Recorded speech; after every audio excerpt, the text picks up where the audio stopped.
There is a difference between getting what you want and getting what you think you want.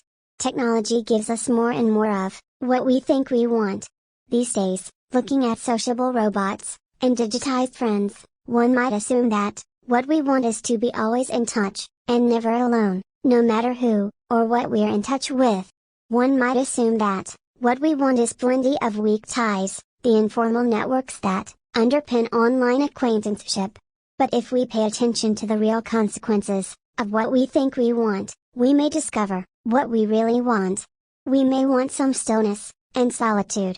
As an American writer once put it, we may want to live less thickly and wait for more infrequent but meaningful face-to-face encounters. As we put in our many hours of typing, with all fingers or just thumbs, we may discover that we miss the human voice. We may decide that it is fine to play chess with a robot, but that robots are unfit for any conversation about family or friends. A robot might have needs, but to understand desire, one needs language and flesh.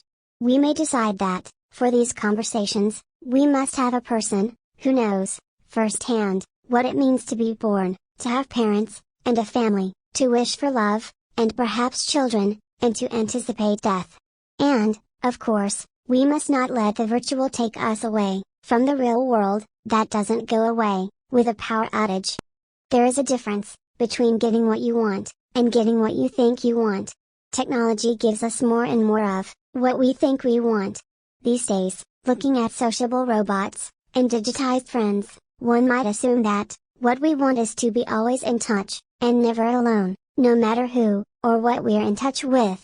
One might assume that what we want is plenty of weak ties, the informal networks that underpin online acquaintanceship.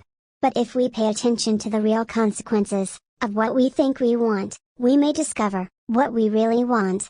We may want some stillness and solitude.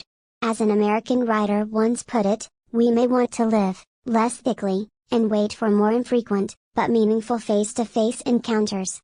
As we put in our many hours of typing, with all fingers or just thumbs, we may discover that we miss the human voice. We may decide that it is fine to play chess with a robot, but that robots are unfit for any conversation about family or friends. A robot might have needs, but to understand desire, one needs language and flesh.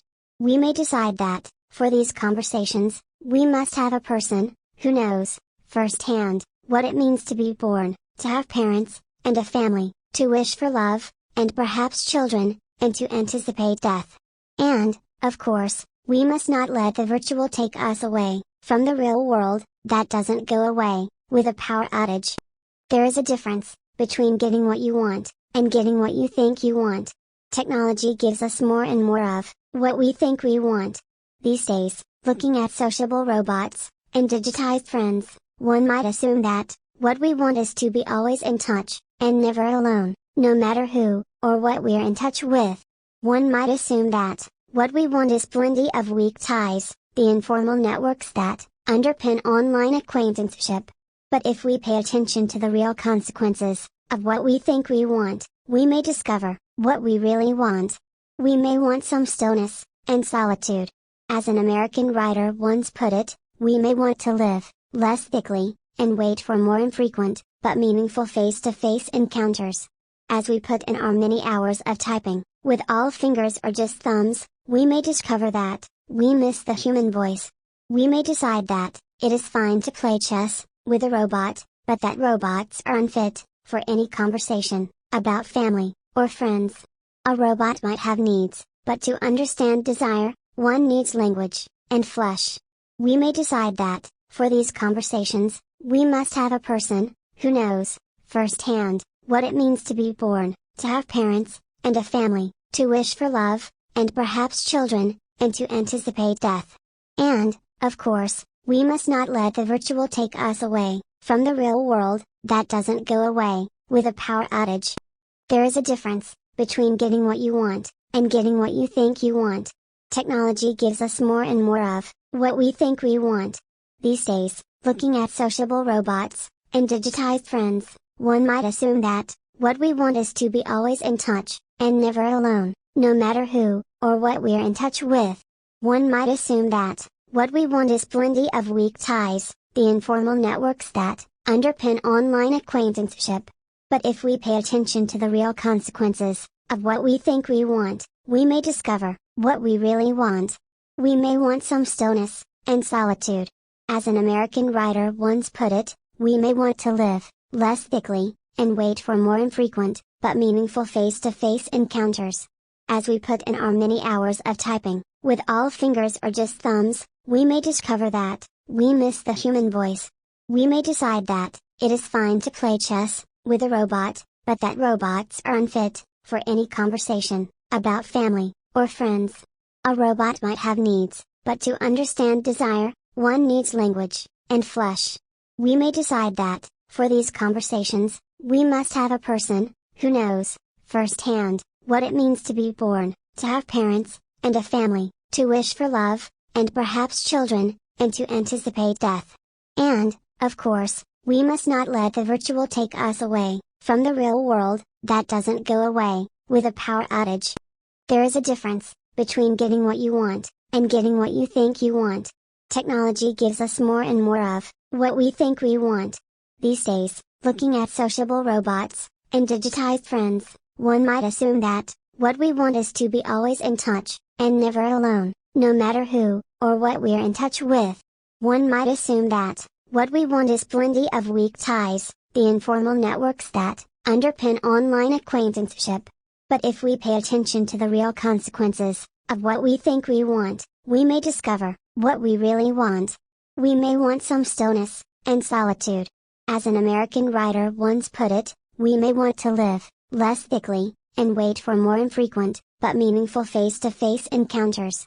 As we put in our many hours of typing, with all fingers or just thumbs, we may discover that we miss the human voice. We may decide that it is fine to play chess with a robot, but that robots are unfit for any conversation about family or friends. A robot might have needs, but to understand desire, one needs language and flesh. We may decide that, for these conversations, we must have a person who knows, firsthand, what it means to be born, to have parents, and a family, to wish for love, and perhaps children, and to anticipate death. And, of course, we must not let the virtual take us away from the real world that doesn't go away with a power outage. There is a difference between getting what you want and getting what you think you want. Technology gives us more and more of what we think we want.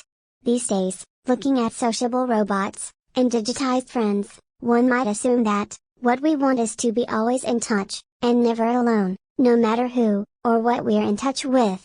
One might assume that what we want is plenty of weak ties, the informal networks that underpin online acquaintanceship. But if we pay attention to the real consequences of what we think we want, we may discover what we really want.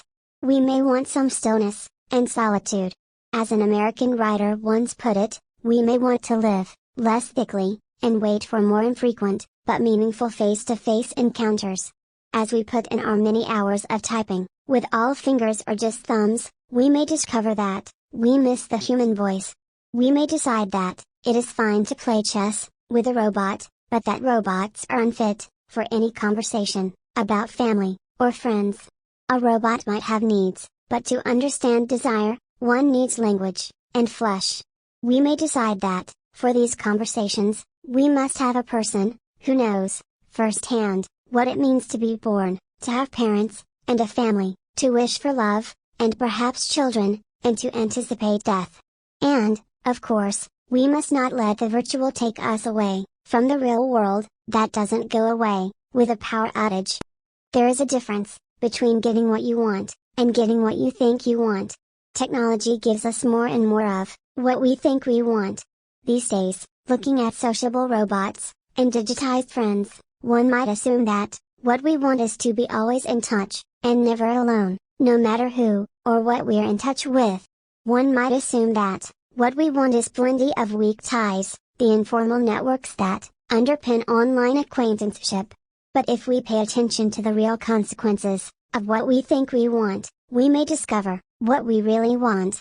We may want some stillness and solitude.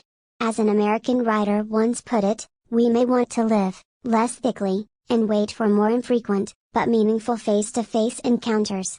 As we put in our many hours of typing, with all fingers or just thumbs, we may discover that we miss the human voice. We may decide that it is fine to play chess with a robot, but that robots are unfit for any conversation about family or friends. A robot might have needs, but to understand desire, one needs language and flesh. We may decide that, for these conversations, we must have a person who knows, firsthand, what it means to be born, to have parents, and a family, to wish for love, and perhaps children, and to anticipate death.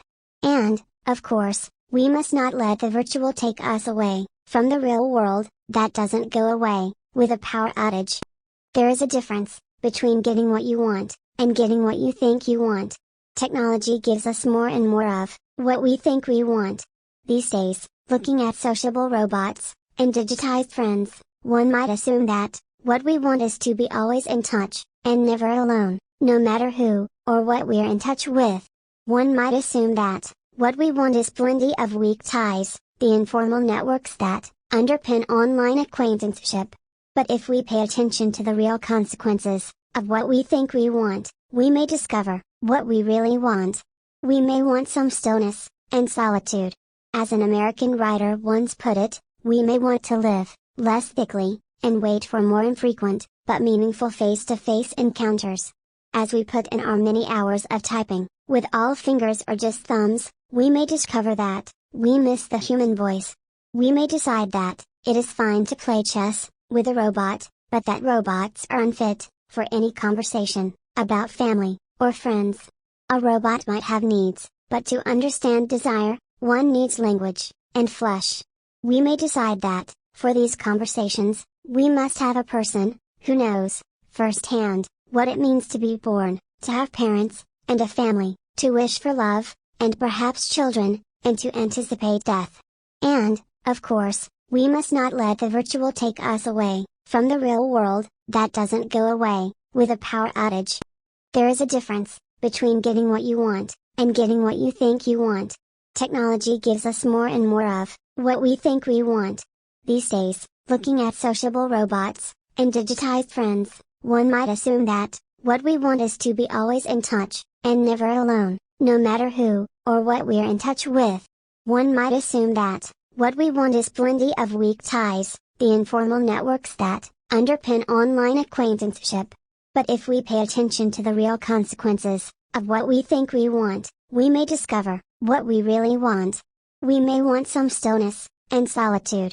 As an American writer once put it, we may want to live less thickly and wait for more infrequent but meaningful face-to-face encounters. As we put in our many hours of typing, with all fingers or just thumbs, we may discover that we miss the human voice. We may decide that it is fine to play chess with a robot, but that robots are unfit for any conversation about family or friends. A robot might have needs, but to understand desire, one needs language and flesh. We may decide that, for these conversations, we must have a person who knows, firsthand, what it means to be born, to have parents, and a family, to wish for love, and perhaps children, and to anticipate death. And, of course, we must not let the virtual take us away from the real world that doesn't go away with a power outage. There is a difference between getting what you want and getting what you think you want.